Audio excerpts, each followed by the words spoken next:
Tonight, it is the turn of the respondents in the presidential election petition to ponder some probing questions from the 7 judges of the Supreme Court. At the tail end of today's proceedings, the judges took turns to ask questions on issues ranging from the technology of the election to the role of the 7 commissioners in tallying and verifying election results. The legal team of the respondents have been given 15 minutes tomorrow morning to respond to the issues raised by the judges. We begin our extensive coverage of the Supreme Court proceedings with the questions from the judges as they were. Mr. Mahat, there was an allegation that 33,000 vote differential were noted between the votes cast for the president and those for governor, senator, women rep.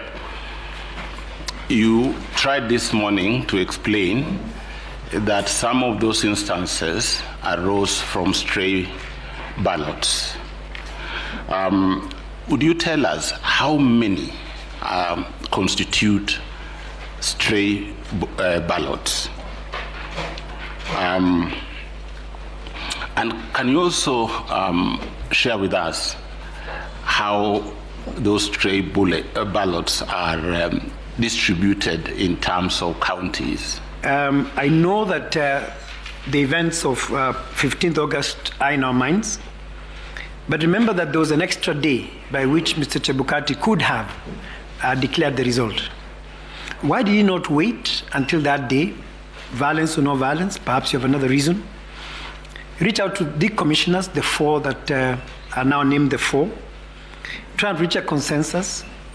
Address the question of the 27 constituencies so that these suspicions that have now cropped up would not have been an issue. Is there any other reason why he did not take advantage of the extra day to do what he had to do? In your submissions, you suggested that the term commission can be used in multiple senses. How do we know which sense will be applied when?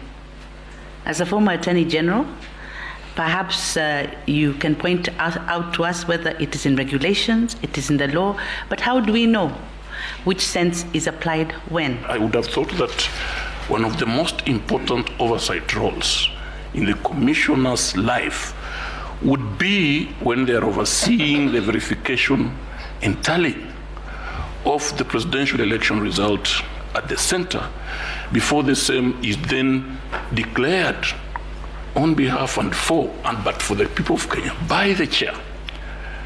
So what is oversight?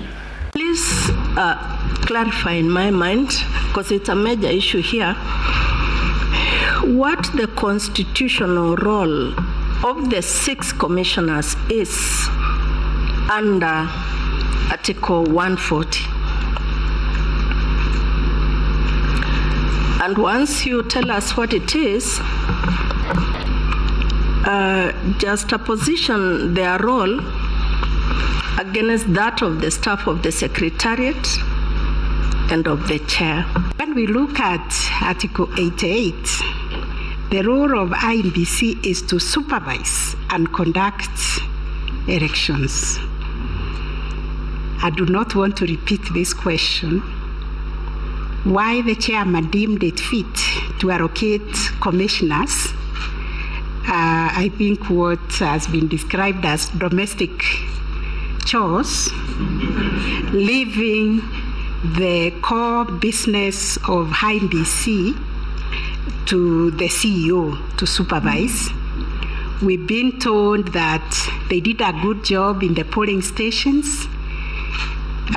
Polling went on well, counting, tallying, and transmission until the National Tallying Center, where they are all there, but they are not doing the core business of, according to the Constitution, they have been given other duties. This is bringing a lot of questions in our minds. That the two groups of parties are placing the blame on the first and second petitioners' agents and sympathizers and supporters during the tallying and verification. Of course, we have images. Some of us, many of us were not there. At least the bench was not there. But we have images which we saw. Okay, allegations in the affidavits. We have seen the affidavits, seen the submissions, but no actually determination or delving into any evidence. So I just wanted to inquire that would you expect, having had such elaborate submissions and affidavits, would you still expect us to make a determination, apportion blame, attribute blame, yet really the matter is not before us? Neither are we witnesses, neither were we at the bombers, neither were these matters